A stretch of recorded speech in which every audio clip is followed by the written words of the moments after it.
అనుమతి పత్రం కాదది, కేవలం దరఖాస్తు మాత్రమే. కానీ అదే పత్రాన్ని అధికారిక అనుమతిగా చూపిస్తూ కోట్ల విలువైన గ్రావెల్ని యథేచ్ఛగా తవ్వేసిన ఘటన కాకినాడ జిల్లా గొల్లప్రోలు మండలంలో వెలుగుచూసింది. గ్రామస్తుల అప్రమత్తంతో ఈ అక్రమ తవ్వకాల బట్టబయలవగా అధికారులు జేసీబీతో పాటు 4 లారీలను సీజ్ చేసి 1.40 లక్షల జరిమానా విధించామని గొల్లప్రోలు రెవెన్యూ అధికారి వెల్లడించారు. కాకినాడ జిల్లా గొల్లప్రోలు మండలం చెందుర్తి గ్రామంలోని పుష్కర కాలువ పరివాహక ప్రాంతాల్లో ధవళేశ్వరానికి చెందిన సూర్య కన్స్ట్రక్షన్స్ ప్రైవేట్ లిమిటెడ్ భారీ ఎత్తున గ్రావెల్ తవ్వకాలు చేపట్టింది. జేసీబీలు లారీలతో పగలు రాత్రి తేడా లేకుండా తవ్వకాలు కొనసాగుతుండటంతో స్థానిక రైతులు గ్రామస్తులు అనుమానం వ్యక్తం చేశారు. అనుమతులున్నాయని కంపెనీ ప్రతినిధులు కొన్ని పత్రాలు చూపించగా అవి ప్రభుత్వ ఆసుపత్రి పత్రాలు కాకుండా మైనింగ్ శాఖకు సమర్పించిన దరఖాస్తు పత్రాలనేనని గ్రామస్తులు గుర్తించారు. దీంతో వెంటనే గొల్లప్రోలు తహసీల్దార్కి ఫిర్యాదు చేశారు.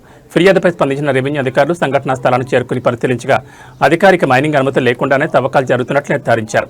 వెంటనే తవ్వకాలకు వినియోగిస్తున్న ఒక జేసీబీ 4 లారీలను సీజ్ చేసి పోలీసులకు ఫిర్యాదు చేయడంతో పాటు మైనింగ్ శాఖకు నివేదిక పంపారు.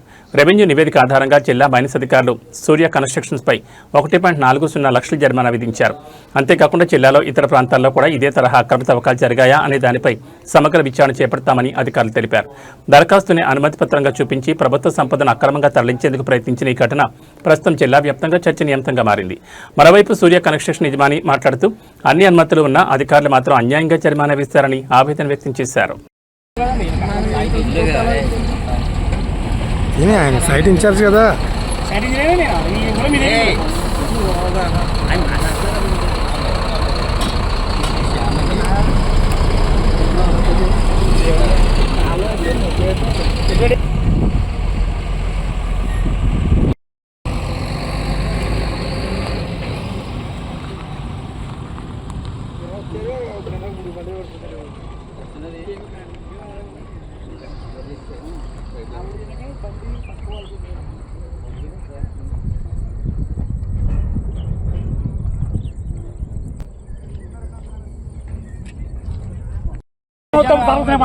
తీసుకొచ్చండి అయితే ఈ సైట్ చెప్పాను పెట్టుకో ఎవడో పని మా గొడవ ఉండకూడదు కదా. జనసేన కూడా కూడి పెట్టి ఎవడన్నా ఉన్నాడా మీ దగ్గర అన్ని ఓటు చివరి కొత్త అర్జున్ పెట్టండి. మేము వైఎస్ రాజశేఖర పోలవరం కాలంలో భూములు పోయి కదా అనేసి ఇంకా మేము బతకనాకి దారి లేక మొక్కలు వేసుకున్నాం. అది ఒక ఇడతలో తవ్వేసి పోయారు. మళ్ళీ తర్వాత పోయిందిరా ఇప్పుడన్నా వేసుకుందామని చిన్న మొక్కలు వేసుకున్నాం. వీళ్ళు ఇష్టం వచ్చినట్టు గ్రావెల్ తవ్వేసి భూముల లెవెల్కి బాగా తాడి చెట్టు లోతుకి గొయ్యేడేసి మొక్కలు ఇష్టసరంగా లోడేసి పంపేసి అమ్మేసుకుంటున్నారు. మేము ఎలా బతకాలి? మాకు దారి ఏది? దీని పరిష్కారం ఏంటి? ఇచ్చారా అది మాకు తెలియాలి. మేము బతకాలంటే మా జీవనాపాదం ఇదే. మాకు దీని మీద బతుకుతున్నాం. అటువంటిది పోయింది కదా అని ఇప్పుడైనా మాకు దారి చూస్తారని ప్రభుత్వాన్ని కోరుకుంటున్నాం.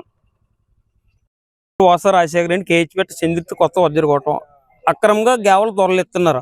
కాలంలో పోయిందన్నారు. కాలంలో పోయినప్పుడు 1,30,000 ఇచ్చి 1,30,000 సెంటు భూమి వస్తుంది. ఈ రోజుల్లోనూ రైతు బాగుపడాలంటే కాలంలో పోయింది. ఏమన్నా మొక్కలు వేసుకుని పిల్లలైనా 30 సంవత్సరం అప్పుడు పంట చేతికి వస్తుంది కదా. అప్పులు తీర్చుకుందాం కదంటే గ్యావలు దొలించి పోతే ఇంకా రైతులు ఏమైపోవాలి. ఒకవేళ గొట్టి ఇరిగిపోద్ది. ఏ దూడ వస్తుంది ఆ గొట్టి దొలిసేయారు. చచ్చిపోతే ఎవడ రెస్పాన్సిబిలిటీ? నాయకులైనా సపోర్టింగ్ ఏమైనా చెప్తారా? ఓ బిల్లు ఉందా? ఏ బిల్లు గట్ట ఏమి రాలేదు కదా. నీకేమన్నా ఆర్డర్ ఇస్తే మేము ఎవరన్నా రైతులు అంగీకరించాము. రైతులకి ఏమీ తెలియకుండా ఇస్తే మాత్రం చర్య మీద తీసుకోవాలని ప్రభుత్వం మీకు అడుగు కోరుకుంటున్నాం.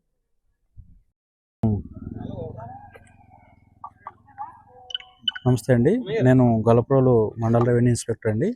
ప్రస్తుతం స్థానికులు ఇచ్చిన ఇన్ఫర్మేషను అలాగే లోకల్ పత్రికా విలేకరులు ఇచ్చిన ఇన్ఫర్మేషన్ మేరకు చెందుర్తి పుష్కరకాలకు అనుకున్న గట్టు మీద తవ్వకాలు జరుగుతున్నాయన్న విషయం తెలుసుకుని నేను అండ్ పోలీసు వారు పంచాయతీ వాళ్ళు వచ్చామండి. అలాగే లోకల్ రైతులు కూడా ఇక్కడే ఉన్నారు. అందరూనే వారు ఏమంటారంటే వీళ్ళు వితౌట్ పర్మిషన్తో అవుతున్నారని చెప్పి వాళ్ళు తెలియజేశారండి. ఆ ఇన్ఫర్మేషన్ మేరకు మేము వస్తే సదరు ప్రాంతంలో ఏంటంటే ఇంచుమించు 4 లారీలు ఒక జేసీబీ ప్రొక్లైనర్ ఎక్స్కలేటర్ కూడా ఉందండి. అది తవ్వుతున్నారని తెలిసింది. బట్ మేము పర్మిషన్స్ ఏమైనా చూపిస్తే వాళ్ళు పాత పర్మిషన్ ఆల్రెడీ మేము పెట్టామండి, ఇప్పుడు అప్డేటెడ్ అయితే మళ్ళీ రివైజ్ చేసి ఇస్తామని చెప్పేసి అన్నారు. అవి ఇన్ఫర్మేషన్ అయితే ఇంకా ఇవ్వలేదు మాకు. ఒకవేళ ఇన్ఫర్మేషన్ ఉంచి ఇది జెన్యున్గా ఉందంటే కనుక మేము పట్టుకున్న వెహికల్ని యథావిధిగా వదలడానికి ప్రయత్నం చేస్తామండి. లేదంటే యాజ్ పర్ రూల్స్ ఏమైనా ఉంటే కనుక వెహికల్స్ ఇచ్చేయడానికి మాకు ఉన్నతాధికారుల సూచనలో 4 వెహికల్స్ ఉన్నాయండి. ప్రొక్లైన్లో ఉన్నాయి సార్. అవి ప్రస్తుతం అయితే వెహికల్స్ హోల్డ్లో పెట్టామండి. ఉన్నతాధికారుల సూచన మేరకు తదుపరి చర్యలు తీసుకోవడం జరుగుతుంది. ప్రస్తుతం డిఈ గారు, ఏ గారు నుంచి లెటర్ కూడా పంపిస్తానని చెప్పారు. అది రాగానే తదుపరి చర్యలు ఏమన్నాయో తీసుకోవడం జరుగుతుంది. నమస్తే.